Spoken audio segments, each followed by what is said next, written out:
The following is a Hoop Ball presentation.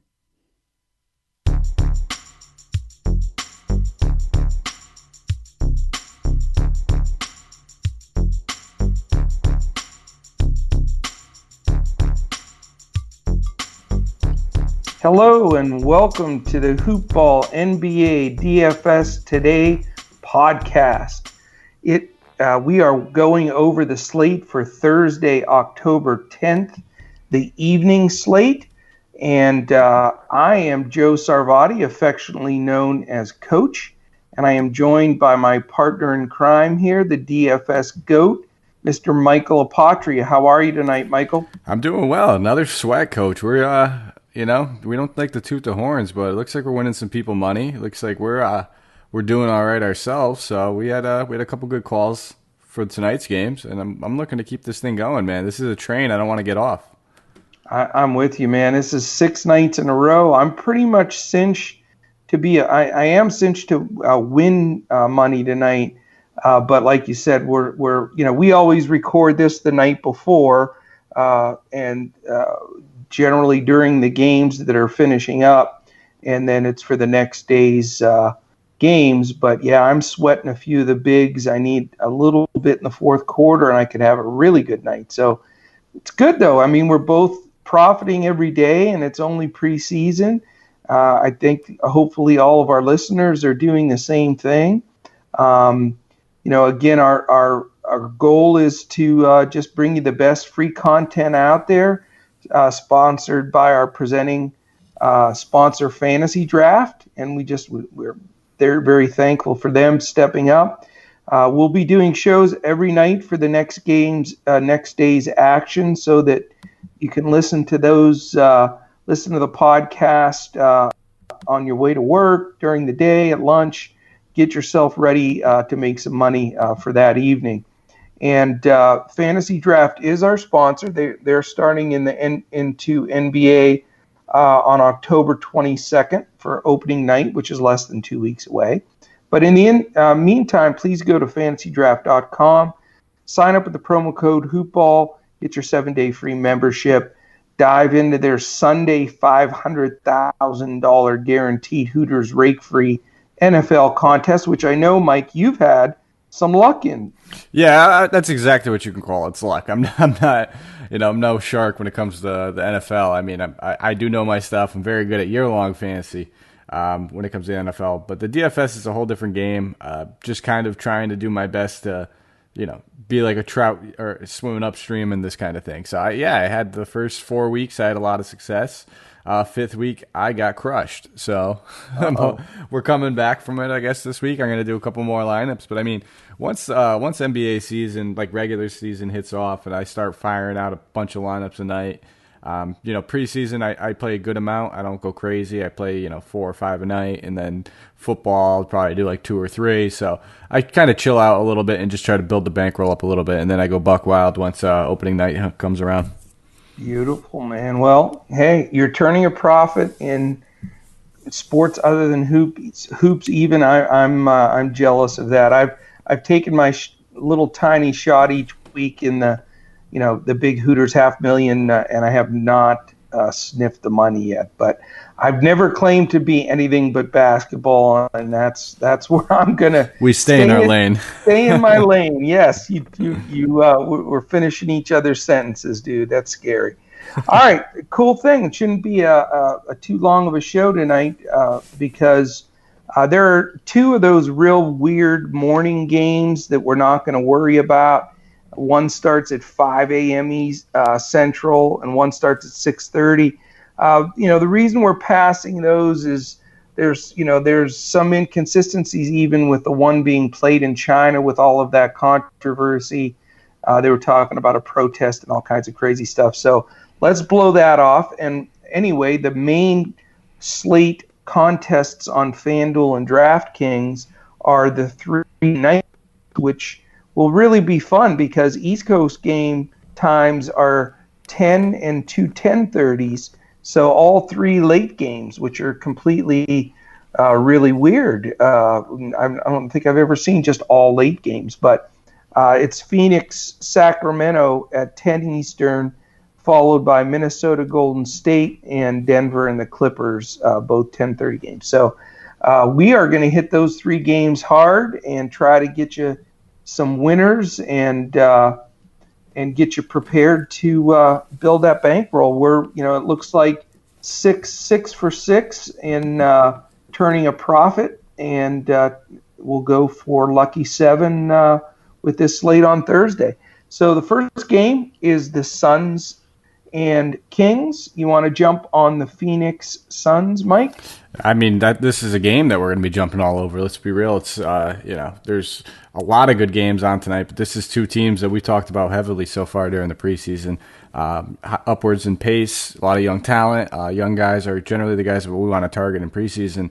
So I think we can go right back to the well with guys like Devin Booker and DeAndre Ayton. So as long as barring minutes and news breaking before 10 p.m. Eastern time, but I'm gonna have my eye on both those guys. I was thinking there was some mega chalk the other day at power forward or at small forward. A lot of people bid on it. I bid on it a little bit, being Cameron Johnson. I'm thinking a lot of people are going to be a little salted by that. It's also a young guy kind of getting his first little lick at it, being in a lineup. So I would feel a little bit okay going back to it. It's not going to be necessarily a cash play just because we've seen the volatility he has. But you could throw him in a GPP play. But mostly for me, it's going to be I'm going to fade Rubio again. I'm going to continue to fade him because, with Rubio, you're really looking for that double-double upside. And I just don't think he's going to get enough minutes to get the 10 assists. Ayton's a little different. It's easier to get 10 rebounds than it is to get 10 assists. So that's pretty much where I'm at with those guys. We know that, Bridges and help me out here, Coach. Losing it. Other small forward over there. Both of them are out next 7. Oubre. They're both going to be out the next 7 to 10 days. So those are the other 2 guys I'd have my eye on. I think just go with talent. Don't get cute here. Yeah. The other thing that scares me a little bit now, yes, if this was a regular season game, being Phoenix and Sacramento would be stack city, probably 3 on one side and 2 on the other. But what we didn't know is, because Monty Williams has never been a coach in the NBA, head coach yet, is how he would manage his team in the preseason. And last year, the Suns coach, Russian coach, and his name escapes me right now. But yes, Mr. Igor. He played his guys quite a bit of minutes, trying to get some chemistry.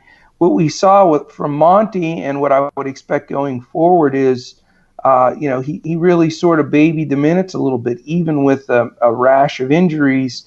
Nobody played a boatload of minutes. Now, they played enough to do some damage, and I think, that's that fine line we always walk in preseason. But, I think I'm going to go back to the Ayton card again, just because he blew it out so quickly in this first game. And I think they want to build on his confidence. But I think he may be the solo play here.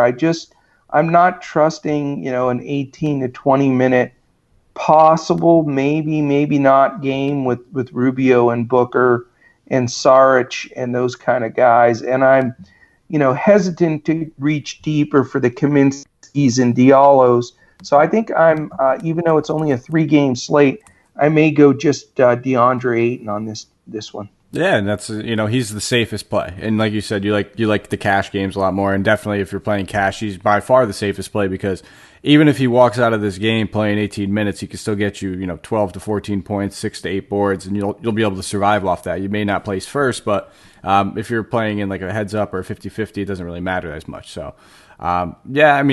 For me, Booker's just a little bit of lightning in a bottle. He's a great tournament play always. Even in limited minutes, he can get his buckets. Again, I would prioritize Ayton. I'm with you there. Booker's second, and then if you want to get cute in tournaments, Cam Johnson. That's it for me, though. I'm with you. All right, I'll jump over to the Kings. I've been on this Buddy Hield bandwagon that he's showing out as the key go-to guy in the preseason, which he has done thus far, and is getting the key shots and enough minutes to make some noise.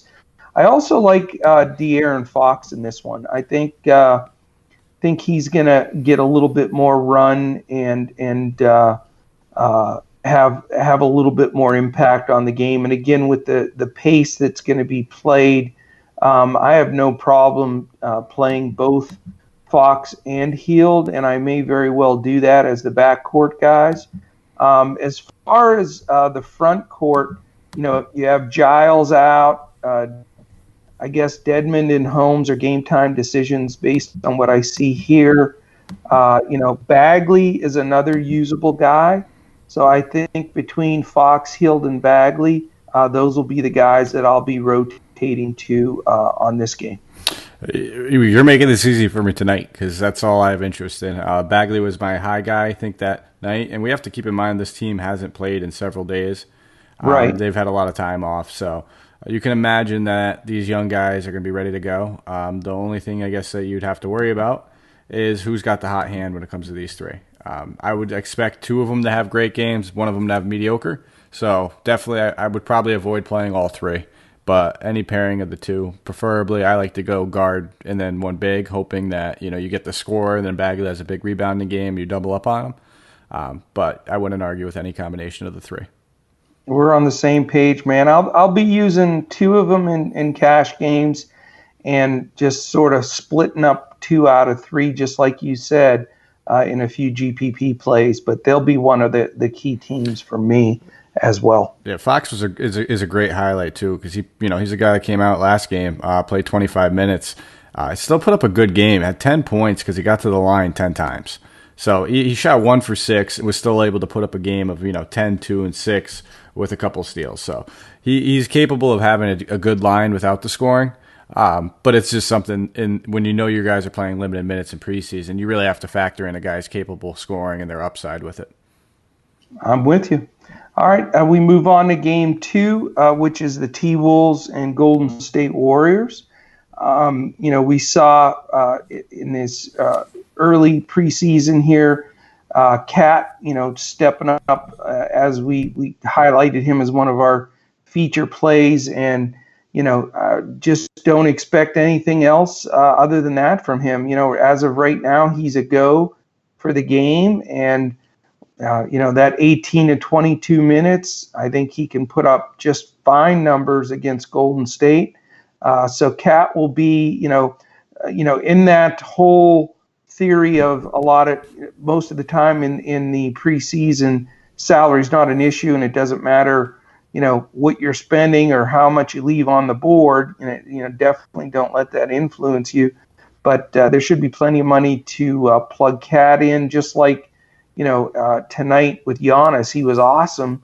His price was ridiculously unbelievable, 11.5. But I used him because you're able to play some preseason guys, and he broke out. He was awesome. So I think I'm going to use the same strategy with Cat tomorrow.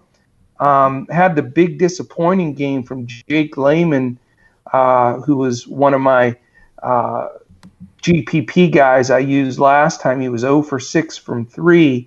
He's still fighting his tail off for that starting position and feeling the heat from Jarrett Culver big time, and Okogie. So I don't know. I'm hesitant to play any of those guys. They're all going to probably get minutes, and they're all battling. So I can see if anybody wants to make a case to play any of them.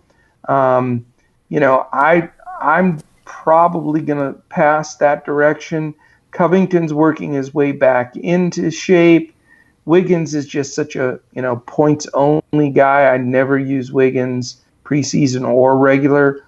And they do have a litany of point guards on the squad, 6 deep, that will probably get some minutes. And based on what Saunders did in game 1, there's going to be some rotation there. So, Cat's probably going to be my solo play. If one of the other value guys fits in when I'm making up, my non-cash roster, I may go back to a Layman, but as of right now, that's probably where I stand. I think that's a good call, too. The other guy that kind of stands out, you mentioned him, is Culver, just being a young guy. He's also competing for a spot, and He's got a wide arsenal of ways that he can score. So he's very good. I like this kid coming in. Showed out his athleticism, 2 steals last game. So I think he's a guy you can keep an eye on in GPPs. But this minutes distribution is nothing that's attractive to me. The most the starter got was Towns. He only played 18 minutes. As good as a game as he had, 19 points, 10 boards, 5 assists, 3 steals, and a block. He did so in 18 minutes. He can easily do that again. I mean, the Golden State's is a much easier matchup than they have been in the past, especially after just watching what just happened to him. 2 days ago? So I think there's other avenues you could take than having to worry about who's going to get the 16 minutes on this team. Even Towns kind of scares me a little bit. I'm never going to say don't play Towns. I'm still going to have some shares of them. But there's 2 other centers on this slate that I like a lot, and I'm going to only be able to play 2. I can promise you I'll have 2 centers in every single lineup. It's just going to be a little bit of a mix and match, and we're going to get to the other one later. But I do like Ayton, and I like Towns a little bit, so it's going to have to pick. It's going to be tough. Make them fit, absolutely. All right, Golden State Warriors. You want to start off on this one? Yeah, I mean, I think it's just going to be the same strategy that we took last time. Just go for the Gunners. We played a little bit of Russell. We played a little bit of Curry. I'm going right back to the Curry well on this one after his poor shooting performance. You got to imagine these guys want to come out. They understand it's preseason, but they just embarrassed themselves even in a preseason game. So they're going to want to come out and show something, at least some sorts of life, that they're still going to be a contending team. I would be looking at basically just Draymond. I'd be looking at Curry. I'd be looking at a little bit of Russell, only in tournaments, probably not cash games. And then again, I think we can kind of go right back to the well on my guy over there at center. I mean, Spellman, he was jacking threes last game, so he didn't look like you look at the box score, it doesn't stand out as too much, but there was a lot of opportunity for him. He just didn't seize it at the right time. So they're very depleted at center. They're going to be missing Looney again, sitting out. So I think he's an option. Yeah, you know what? Spillman is my value guy for this slate. The tough part is if he's in that center spot, it's a dilemma. I haven't checked on FanDuel or DraftKings if he's got any power forward eligibility. DraftKings he does, yeah. DraftKings he's power forward eligible. So Spellman will be in my lineup for sure. I mean, with Looney, Cauley Stein, and the rookies Smaligic or whatever is Alan Smalic. I can't pronounce his name, so they call him Smiley. We'll go with that. Those guys are all out. So the other guy though that did well in stretches was Marquise Chris. Yes. So that's your other pivot, Spellman or Chris. I think they'll both get a decent amount of minutes, but consider both of them. I'm probably going to lean towards Spellman myself because I think Golden State wants to see what he's got. Did Draymond? How many points did Draymond have in the last game? I could check for you. I think it was something ridiculous, like 2. Well, that's not even that ridiculous for Draymond. It was actually a fat goose egg. So he had 0. Yeah, he had actually had 0. That's amazing. 7 rebounds, 4 assists, a steal is what he had in a turnover. So how is that possible? Well, I'll tell you right now, I'm taking Draymond. There's no way in hell he's not going to come out and put up double digits in points. Draymond is a lock for me, and even if he does get only 10 points, he's going to get rebounds, assists, steals, and that kind of stuff, even in 20 minutes. So he's a lock for me. I'm going to probably use Spellman, maybe a little bit of Chris on my GPP lineup. And then I'm probably going to plug in D'Angelo Russell just because I thought his performance was extremely underwhelming. And, I know he's got a lot more. I think he was just nervous as hell. So I expect D'Angelo to be a key play for me tomorrow.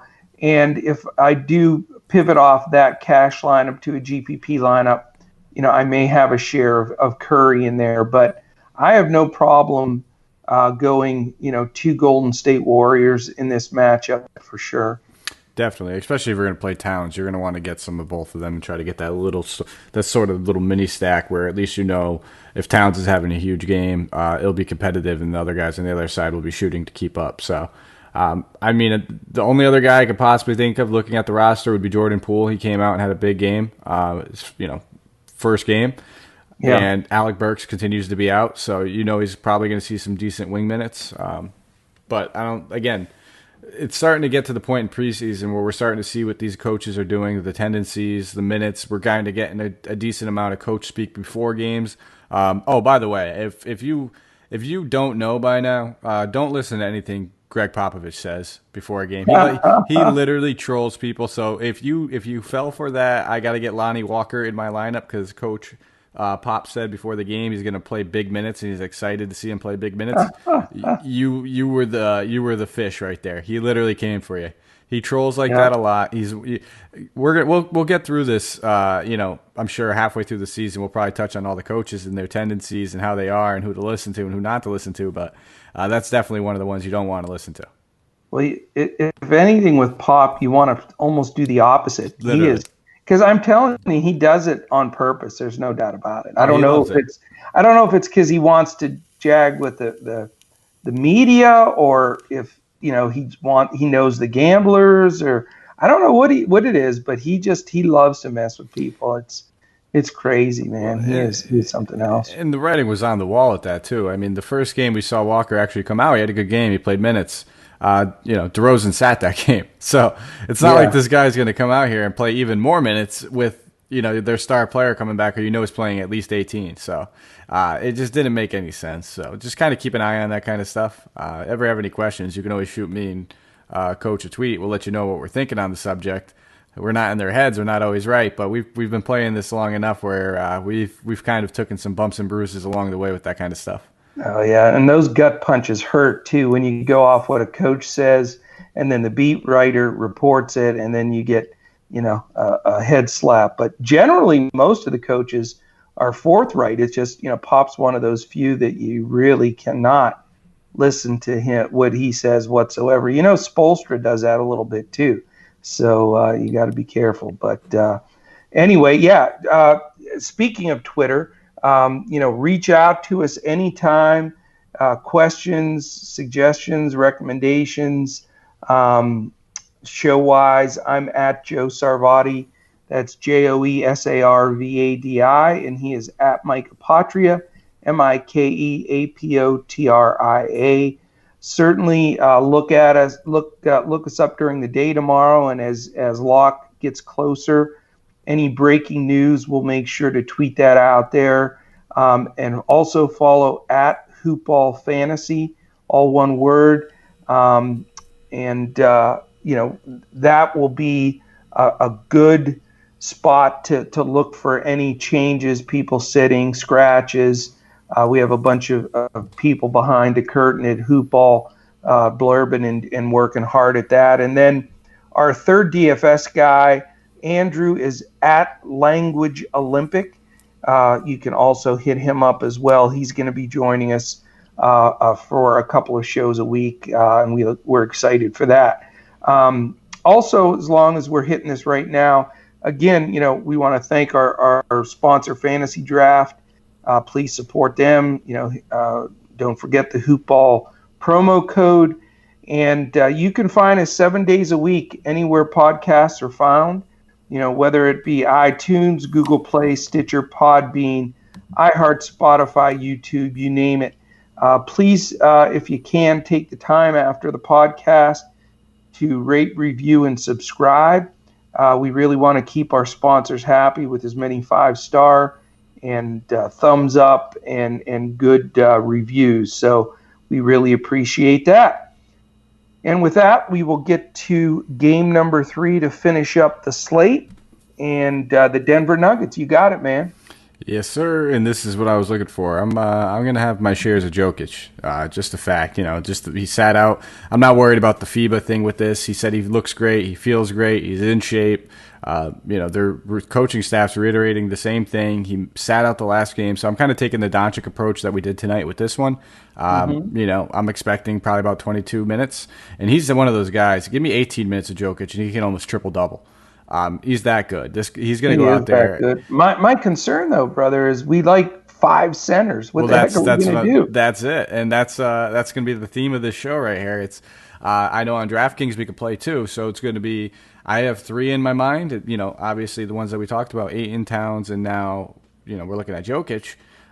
If I'm going to pick 2, it's going to be tough. It's going to be really tough. It's going to come down to the wire for me. Where I'm leaning right now, I can promise you Jokic is definitely going to be in just about all of them. I think he's going to be my favorite center on the slate. Wow, nice. It's just that upside that's baked in. I think a lot of people are going to be in GPPs. It might be Towns I fade just because I think a lot of people are going to gravitate towards what he just did. Kind of chasing the points on that one, and just knowing that he only played in 18 minutes. There's still it's factored in that if he plays 18 minutes again and doesn't have a phenomenal absolute game like that, then you can that's where you can get your edge, is getting a lower owned 8 and possibly even a lower owned Jokic and outscoring him. Yeah. Anybody else for Denver? I think it's going to be, if you want to go back to the Murray well, you could. I was interested in him last game, but it was mostly just because Jokic was out. He had a little bit more ball handling responsibility. I'm going to stay away from the guys like Millsap. I think Jeremy Grant is another target that we can look at. This guy is very versatile. They can play him at small forward, power forward. They're even, hinted at playing him at center once in a while. So he's a guy that I'm going to keep my eye on as well. And, I'll probably stay away from Gary Harris. He's just a shot in the dark kind of GPP guy for me. That's awesome that you hit on my target for this game, which is Jeremy Grant. He played limited minutes in the first game, looked real explosive. I think they'll give him a little bit more of a run, and it was also, it's also getting used to his new teammates. I think they'll showcase him a little bit more, and he's such an athlete. I'm going to be plugging him into a lot of lineups. I'm with you. I like Jokic a lot. I just, determining like on FanDuel where you can only play 1 center, it's even tougher. So I'll be walking that tightrope of determining which center fits my bill the best. But I do like Grant a lot. I think he'll do well. The other guy that I'm going to focus on as far as a value play is Torrey Craig. He's right now actually has a good shot to win a starting position with this team. They're talking about bringing Will Barton off the bench. And so, the Grant Craig as my cheaper guys and Jokic if I can fit them. I doubt I'll use Murray unless, I have a build on my GPP where, it seems a little light on point guards. I may put Murray in because he'll be quite a bit cheaper than a Curry option in that spot. So, I'm not afraid to use these guys. The Clippers, yes, they're a great defensive team, but as always, a big majority of their guys sit. So, with George and of course Kawhi not playing, that changes things slightly since you have like 2 defensive players of the year there. So anyway, I'll be probably using 2 Nuggets, get some value in this game. And look forward to rolling that out. And then that leads us to the Clippers, our last team of the night. Again, they're sitting out some folks. Magruder's also out along with Kawhi and George. And, they're going to hit some rotation as normal. I like Landry Shamet a little bit. I think that he's due to step up. They've got him penciled in to play a lot of minutes at that too. He looked a little gun shy the first game, and he's usually a trigger happy guy. So Landry Shamet will be a cheap 2 option on a card where there aren't a whole lot of good options at the 2. So I'm not afraid to use him. Zubac, again, on a different card, I would say he's a nice value play. But as the 6th center that we're recommending, I just don't think you can really afford to play Zubac or Harrell in a split game scenario where they probably will even play some of the other younger guys. So, I'm not as crazy about this game. I do think Patrick Beverley in limited minutes is another guy that you could use if you're short at the guard spot. But I know you love some Harkless, and he did some good things for you. I'm just still not a huge believer yet, so I'll probably stick with either Shamet or Beverly, small percentage play, and then if I'm completely, totally in a pinch in my GPP, I may go to your brother, Mr.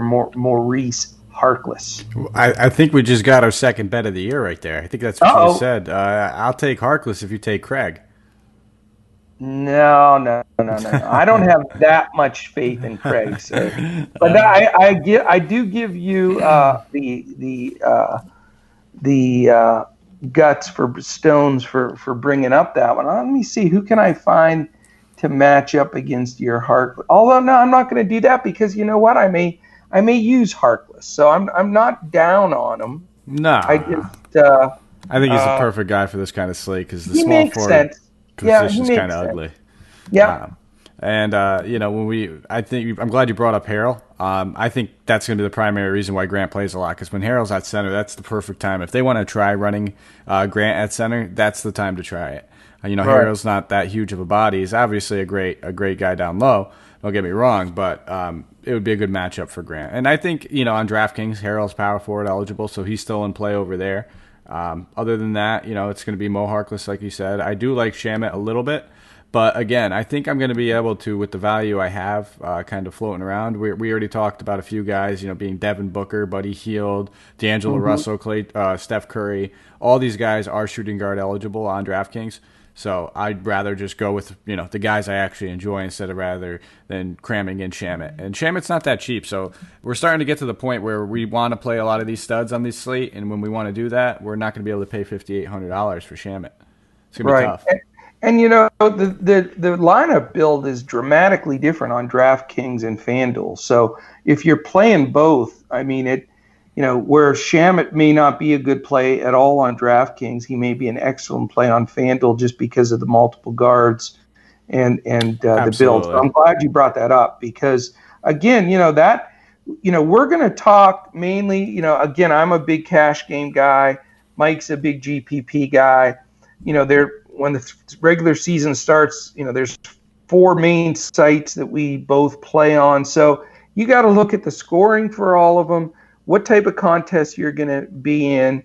And then, that's when you start using the ownership as a guideline and other things that we'll start really digging into when the regular season starts. You can't look at any of those things in preseason because it's such a mix and match and everybody sitting and splitting minutes. But start thinking about that stuff, because as we talk about guys, where I'm saying, Shamet's a play tomorrow, if you're only playing DraftKings and you're only playing GPPs or cash games where, it's too risky to take Shamet, that's not going to be the right play for you. So start looking and thinking about those things. If you want to, if you're newer to DFS, and you want to start figuring out the strategy of it, go back and if you have time, listen to our preseason shows. We did a set of 6 preseason shows and talked about all of those aspects of building lineups and strategy and scoring, and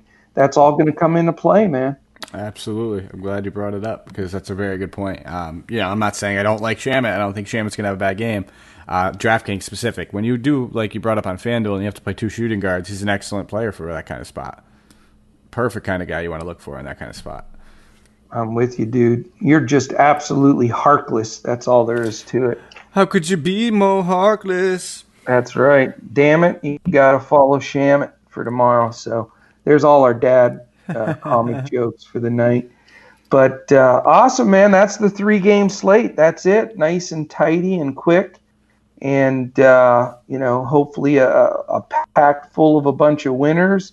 Hopefully you can find a site that you can use all 7 centers that we recommended, which, listen, I hate touts that go out there and tell you to play, 10% of every guy on the slate, just so you know. Mike and I talk about this all the time. Yeah, if you suggest, 6 centers and there's only 6 teams playing, you got a pretty good shot of hitting on that. And we never, ever do that. So, we always stand by our lineups.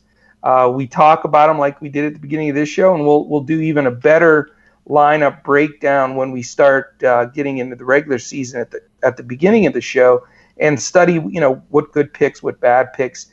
And we're generally going to have only one or two lineups of similar players that we're recommending at most, and we'll stand by our guys. And, that's the advice to me that's always been helpful when people take a stand and give a reason why, not just say, oh yeah, all of those guys are good, or it's sort of ridiculous. So that'll be the focus, dude. Anything else you got before we close? That's it, man. I would say good luck to everybody. Thanks for listening to us. Thanks for the recent, me and Coach have seen our followers kind of spike recently. So, thanks everybody for the support. We're going to keep coming at you guys every night and trying to give you what we could and win you money. But, it's a little motivation when we see that you guys are actually listening out there. So thank you. It is. Thank you very much. Our wizard behind the drapes, Mr. Dan Bespris, the director of all hoop ball, says our listenership is spiking already, and we're just a little under 2 weeks before the NBA kicks off, man. So it's only preseason. It's only going to get better, guys. Trust me. Jump on the money train, dude. Jump on the money train.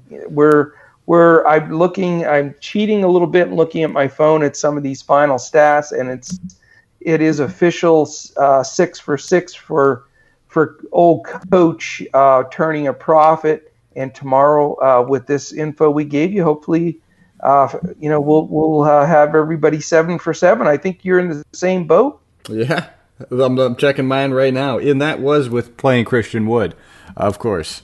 So there you go. Yeah, my point per minute producer did not produce points per minute tonight. So it happens, but I still ended up getting a little bit of dough in the pocket. Not what I was hoping earlier. This I would say before we got on the show, maybe an hour before we got on the show, I was in third place in one of the GPPs, but I dropped a little bit. That's all right, man. Our strategy always is that on our worst nights, if we can be at a break even or make a little bit, and then our good nights we're doing really well, and on our awesome nights we're just cleaning them out. I mean, that's the only acceptable levels that I see, and so far so good. All right. Well, good luck, everybody. Coach, close us out. I think we're all good. All right, man. Well, thank you for joining us on Hoopball NBA DFS today. You would think I'd be able to say that a little bit more clear by now. For my man Mike Apotria, I'm Coach. We will catch you again tomorrow, and we'll look to, again, just crush it for you in NBA DFS. Good night, guys. Nobody could close it out like you, Coach. Nobody could.